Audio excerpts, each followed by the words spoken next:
जोबोद दुखुनि खौरां लोगोफोर, नैबे फुंबिलि समाव आंनि साबस्क्राइबारफोर गोनांथार रादाब फोसावनो सानदों। जोंनि बर' हारिनि सासे आगोमा बारग' एमपि रायजो सभानि मानगोनां बिस्वजित दैमारि सार, बिथाङा आथिखालाव आसाम बिजेपिनि सासे गोख्रों दैदेनगिरि। मैया मोनसे खौरांनिफ्राय मिथिनो मोन्दों बिथांनि फिसाज्ला गेदेरा हरखाबै स्कुलनिफ्रायनो गोमादों। नाथाय बिनि खौरां दासिमबो जेबो मोननाय जायाखै। बिथांनि फिसाज्ला गेदेरा क'क्राझारनि प्राइभेट स्कुल पाब्लिक रियेलिटि स्कुलाव फरायोमोन थाखो 10आव। मैयानि समसिमावबो बिथांनि फिसाज्लाया गावजों जोबथा फन रायलायदोंमोन आरो गासैबो थिगैनो दं होननानै बुंदोंमोन। आरो माखासे समनि उनावनो जेब्ला क्लासआ जोबनो बाखि मोननैसोल' दंमोन, बे समनिफ्रायनो बिथांनि फिसाज्लाया हरखाबै गोमादों। गोमानाय खौरांखौ दासिम मिथिनो मोननाय जायाखै।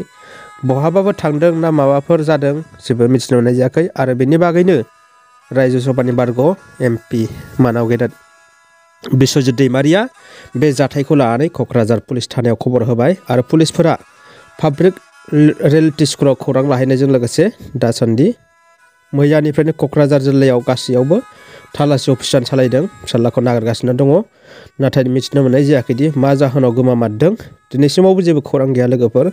सावगारियाव नोंथांमोना बिस्वजित दैमारिनि फिसाज्लानि मोखांखौ नुनो मोन्दों। बिथाङानो बिस्वजित दैमारिनि फिसाज्ला, क'क्राझारनि पाब्लिक रियेलिटि स्कुलाव फरायो। खौरांगिरिफोरनि मोनसे रिपर्टआव फोरमायनाय जादोंदि बिथांनि फिसाज्लाया मा जाहोनाव गोमादों बिनि जेबो उदिस एबा खौरां मोनाखै होननानै। नाथाय पुलिसफोरा बेखौ संदानगासिनो दङ। थाबैनो खबर मोननो हागौ।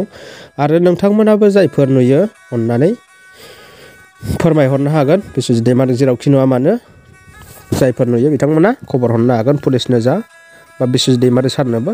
आरो रादाबनि गेजेरजोंबो फरायहरनो हागोन।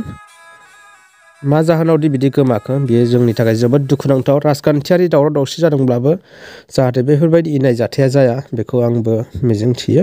दिनै फुंबिलिनि मिथिहोनो गोनां मोनसे खौराङा बेनोमोन लोगोफोर। आरो हायोबा बे बिस्वजित दैमारि सारनि भिडिअ'खौ जेसेबां हायो शेयार खालामनो नाजा लोगोफोर। गोजोन्थों।